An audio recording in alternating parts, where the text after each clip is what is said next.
Fala Alfa, seja bem-vindo a mais uma aula. Nessa aula aqui eu preciso que você preste muito a atenção, tá? A gente vai falar aqui um pouco mais sobre os tipos de comissão na qual você vai receber dentro das casas de aposta.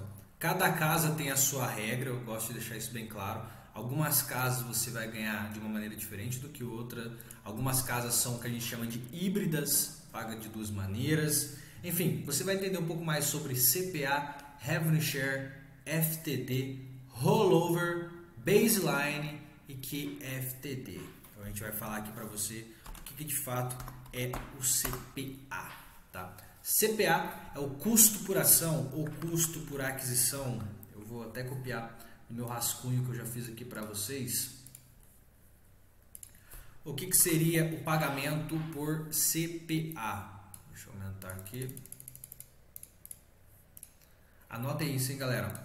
CPA, custo por ação ou aquisição. O usuário tem que se cadastrar e depositar o baseline, que eu já vou explicar para vocês, estipulado pela casa. O que seria o baseline? Vamos copiar aqui da minha colinha. O baseline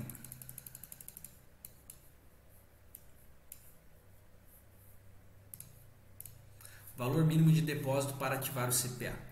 Então, esses dois tipos de comissão, como que eles são ativados dentro do seu dashboard, tá?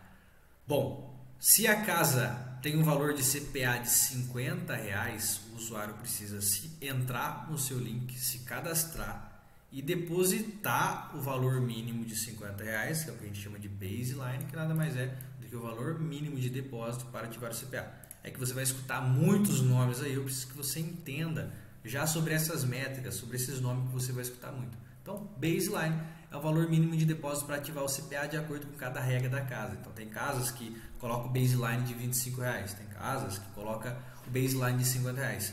E o que isso de fato impacta e muda dentro da sua estrutura? Bom, se a casa tem um baseline de R$50, tá? Então, para ativar o CPA, o usuário tem que depositar R$50. Se o usuário depositar 30 ou 20 reais ou 25 reais, você não vai ganhar CPA, porque o baseline desse CPA é de 50 reais. Beleza? Bom, outra métrica que eu vou falar para vocês é o FTD. O que é o FTD?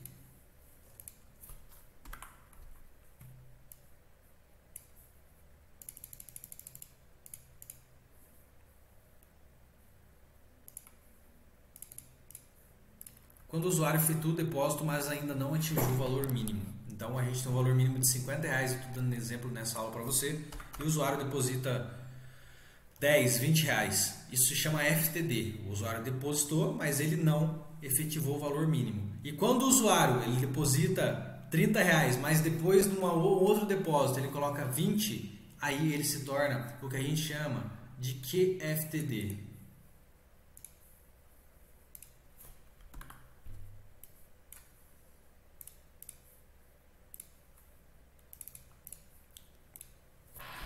O que seria o QFTD? Quando o usuário atinge o valor mínimo para ativar o CPA. Então, FTD o usuário depositou.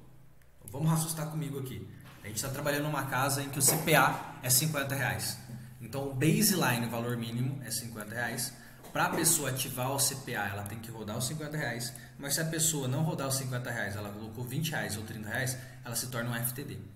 Mas vamos supor que a pessoa colocou esses R$30 e depois de 2, 3 semanas ou depois de um mês, 2 meses, ela coloca mais R$20. Ela se torna um QFTD. Ou seja, um usuário que depositou menos, mas depois ele se tornou um QFTT. Significa o quê? Quando o usuário atinge o valor mínimo para ativar o CPA. Beleza? A gente também tem o que a gente chama de rollover, tá? O que seria o rollover?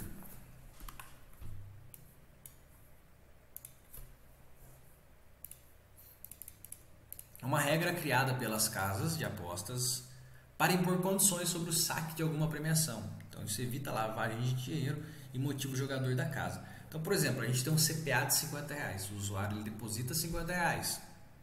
Ativou o seu CPA. Só que para esse usuário arrancar esse dinheiro daí, ele tem que ter movimentado R$80, que é o rollover. Ou seja, é uma regra criada pela casa de aposta para evitar principalmente lavagem de dinheiro e motivar o jogador da casa, tá? Então, evita que o usuário deposita R$50, ele saca R$50 para uma outra conta, para lavar o dinheiro, e motiva o jogador. Tipo assim, o cara depositou, ele tem que depositar um pouco mais para atingir, né? Para conseguir retirar, fazer um saque depois dessa casa. Então, o rollover é uma maneira de evitar lavar dinheiro e motivar o jogador da casa. E a gente tem o que a gente chama aqui, por último, o que a gente chama de revenue share. Você vai escutar muito aí a galera falando, revenue share. É a mesma coisa. O que significa o revenue share? Traduzindo para o nosso português aqui, né? O revenue share nada mais é do que partilha de receita, porcentagem de lucros referente aos usuários indicado pelo seu, faltou aqui, link. Ou seja, o usuário que entrou pelo seu link, o que ele ganhou, o que ele sacou, tudo isso você ganha uma porcentagem. Então, é a partilha da receita dos lucros referente ao usuário indicado pelo seu link.